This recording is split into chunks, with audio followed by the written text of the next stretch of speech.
Assalamualaikum warahmatullahi wabarakatuh. Pada video kali ini kita akan membahas mengenai dekrit Presiden Abdurrahman Wahid. Jadi dalam sejarah Republik Indonesia terdapat dua kali Presiden mengeluarkan dekrit. Yang pertama adalah dekrit Presiden Soekarno tanggal 5 Juli 1959 dan yang kedua adalah dekrit Presiden Abdurrahman Wahid tanggal 22 Juli 2001. Abdurrahman Wahid atau Gus Dur menjadi Presiden Indonesia keempat berdasarkan pemilihan umum presiden pada tahun 1999. Jadi pada waktu itu pemilihan presiden di Indonesia masih menggunakan sistem perwakilan. Jadi yang memilih presiden adalah anggota MPR dan DPR, yang mana pada saat itu Abdurrahman Wahid atau Gus Dur berhasil memperoleh suara terbanyak dan mengalahkan Megawati Soekarno Putri. Akhirnya pada tanggal 20 Oktober 1999, Abdurrahman Wahid ditetapkan menjadi Presiden Republik Indonesia dan Megawati sebagai Wakil Presiden. Kita langsung bahas mengenai dekret Presiden Abdurrahman Wahid. Yang pertama yang akan kita bahas adalah mengenai latar belakang dekrit presiden, yaitu Presiden Abdurrahman Wahid melontarkan gagasan kontroversial, yaitu gagasan untuk mencabut TAP MPRS nomor 25 tahun 1966 tentang larangan terhadap Partai Komunis Indonesia dan penyebaran Marxisme dan Leninisme. Ini merupakan kontroversial yang ditentang oleh berbagai pihak. Gus Dur menganggap bahwa adanya TAP MPRS ini bertentangan dengan Undang-Undang Dasar 1945 yang menjamin kebebasan kehidupan untuk seluruh tumpah darah Indonesia. Kemudian, kontroversial selanjutnya adalah gagasan untuk membuka hubungan dagang dengan Israel. Hal ini ditentang oleh berbagai kelompok dikarenakan Israel melanggar HAM dengan melakukan penjajahan terhadap Palestina. Sampai saat ini, bangsa Indonesia merupakan salah satu negara yang tidak mengakui eksistensi negara yang tidak membuka hubungan diplomatik dengan Israel. Selanjutnya, perselisihan antara Presiden dan DPR, ketidakharmonisan presiden dengan para menteri dan dengan pihak militer. Jadi Gus Dur sering berkonflik baik itu dengan DPR maupun para menterinya dan juga dari pihak TNI Polri. Selanjutnya adanya dugaan keterlibatan Presiden Abdurrahman Wahid terlibat dalam kasus Bulog Gate dan Brunei Gate.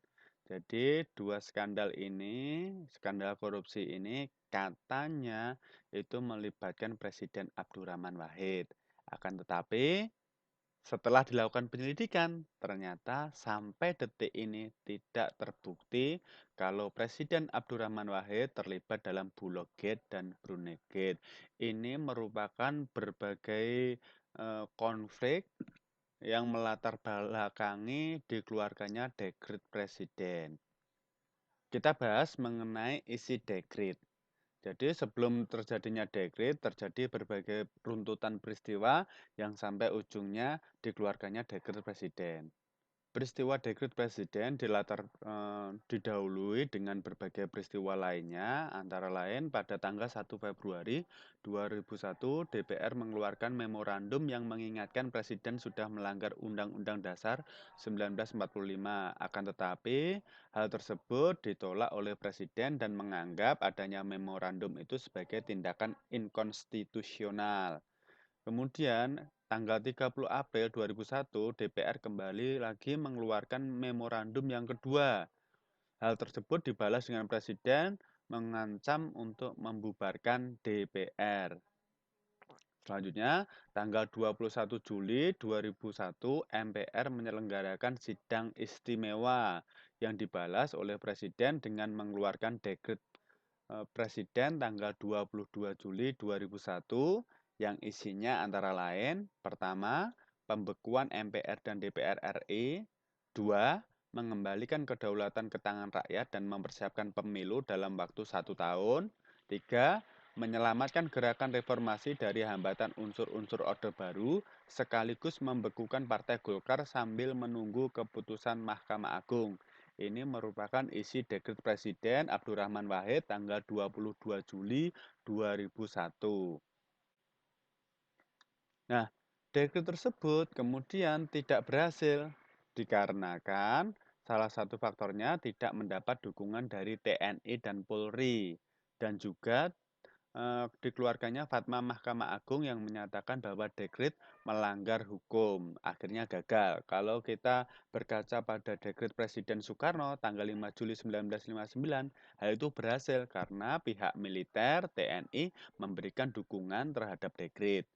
Kemudian MPR melanjutkan sidang istimewa yang berisi pemungutan suara untuk menerima atau menolak rancangan ketetapan MPR nomor 2 MPR tahun 2001 tentang pertanggungjawaban Presiden Abdurrahman Wahid dan rancangan ketetapan MPR nomor 3 tahun 2001 tentang penetapan Wakil Presiden Megawati Soekarno Putri sebagai Presiden Republik Indonesia. Nah, dalam sidang istimewa MPR ini, Presiden dianggap telah melanggar haluan negara, sehingga MPR memberhentikan Presiden Abdurrahman Wahid sebagai Presiden dan mengangkat Wakil Presiden Megawati Soekarno Putri sebagai Presiden kelima Republik Indonesia pada tanggal 23 Juli 2001. Ini adalah Presiden kelima kita, Megawati Soekarno Putri, sedangkan ini adalah Wakil Presiden Hamzahas, dan ini adalah Amin Rais, Ketua MPR. Ini adalah ketika Presiden Abdurrahman Wahid keluar dari istana menggunakan celana pendek. Demikianlah materi mengenai dekret Presiden Abdurrahman Wahid. Semoga bermanfaat. Assalamualaikum warahmatullahi wabarakatuh.